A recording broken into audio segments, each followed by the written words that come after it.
भारतवर्ष के अखंड भारत होने की ऐतिहासिक कहानी बृहत्तर भारत की योजना को यूरोपीय महासंघ यूई के बरक्स रखकर भी देखने की कोशिश की जाती है। भारत और उसके बिछड़े हिस्सों या पड़ोसी मुल्कों चीन के अलावे में हो रही दिक्कतों का हवाला देते हैं। आंतरिक संघर्षों को इसके लिए बड़ी बाधा मानते हैं, जबकि वह जानते हैं कि यूई में भी सब ठीक नहीं चल रहा।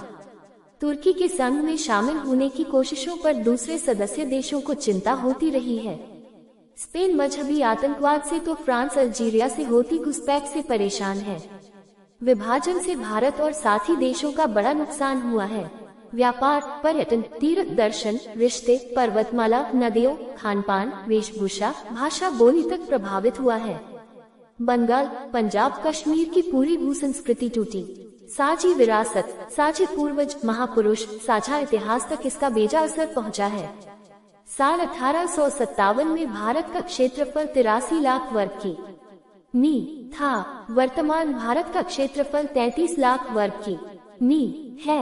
9 पड़ोसी देशों का क्षेत्रफल 50 लाख वर्ग की मी बनता है। चीनी, कपड़ा, कपास, चावल, पेट्रोल तक के कारोबार के साथ ही राजनीति, खेल, युद्ध, मनोरंजन जैसे मुद्दे भी नुकसान से बचे नहीं रहे।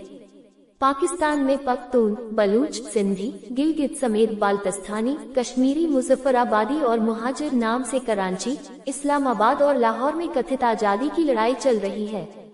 ये सब मिलाकर 60% से अधिक जमीन और 30% से अधिक जनता पाकिस्तान से आजादी चाहती है। बांग्लादेश में बढ़ती आबादी और चटग्राम आजादी आंदोलन उसे कमजोर कर रहा है, तो दोनों ही देशों में शिया सुन्नी फसाद, अहमदिया और बोहरा खोजा मल्की पर होती जुल्म मजहबी टकराव बढ़ा रहे हैं। वहीं आतंकवाद और माओवाद से जुड़े 200 के करीब समूह भारत और भारतीय जनता को डस रहे हैं। लाखों लोग गुजर चुके हैं, हजारों विकलांग हैं और हजारों ही अब तक मारे जा चुके हैं। विश्व इतिहास मानता है कि यूनानी, रोमन, ग्रीक, यवन, हून, शक, कुषाण, सीरियन, पुर्तगाली, फ्रेंच, डच, अरब, तुर्क, तातार, मुगल और अंग्रेज सभी हमलावरों ने भारतवर्ष हिंदुस्तान पर आक्रमण किया है। शायद ही कोई रिसर्च होगा या बिल्कुल ही कम होगा जिसमें चर्चा की गई हो कि इन पुराने हमलावरों ने सिर्फ अफगानिस्तान, म्यांमार, श्रीलंका, नेपाल, तिब्बत, भूटान, पाकिस्तान, मलेशिया या बांग्लादेश पर आक्रमण किया। अंतर्राष्ट्रीय राजनीति और विश्व इतिहास के जानकार इस विषय पर तकरीबन आम राय है कि अगर इन 10 देशों का समूह बन जाए तो हर एक देश से भाई को मिटाने की सामूहिक कोशिश होगी। राजनीति वोट बैंक से बाहर आएगी। हर साल रक्षा मद के हजारों करोड़ों रुपए बचेंगे और चारों तरफ होने वाले विकास पर इसे खर्च किया जा सकेगा। नागरिकों को आसानी होगी, परंपराएं, सभ्यता और इतिहास सुरक्षित और इसके साथ ही हमारा भविष्य सुंदर और विकसित होगा। इस योग के सार्वकालिक और सर्वश्रेष्ठ आध्यात्मिक विभूतियों में से एक श्री अरविंद ने अपने जन्मदिन और भारत की आजादी के समय 15 अगस्त 1947 के शुरुआती लम्हों में ही रेडियो त्रिची से अपने संबोधन में विभाजन को कृत्रिम मानते हुए इसके दोबारा एकीकरण को स्वाभाविक और अपरिहार्य होने की भविष्यवाणी की थी। इतिहास के लिहाज से हमारा एक होना 40 साल, 65 साल, 100 साल या 200 साल पहले हमारे टूटने से बड़ी और अहम घटना होगी। इसके लिए इन सभी देशों में कई समन्वयकारी ताकतें एकजुट होकर काम कर रही हैं। ये यूटोपिया कतई नहीं है, हमें साथ आना ही होगा। ऐसा जियोकल्चरल तौर पर अखंड भारत के रूप में हो या फिर सोशियो पॉलिटिकल तौर पर बृहत्तर भारतीय महासंघ के रूप में, ये तो इसके जानकार और योजनाकार जाने।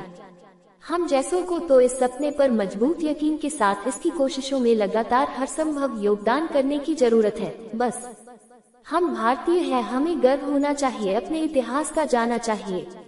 कुछ समय से जो मुगलों और अंग्रेजों ने जो हमारी मानसिकता को बदल दिया है उससे बाहर आना चाहिए। हिंदू ही एक ऐसा धर्म है जो आदि अनादि काल से चला आ रहा है। हमारी संस्कृति हमारी पहचान है। हम बिना किसी भेदभाव के किसी भी धर्म की सहायता के लिए तत्पर रहते हैं। आज अखंड भारत की कल्पना मात्र कोरी कल्पना नहीं है।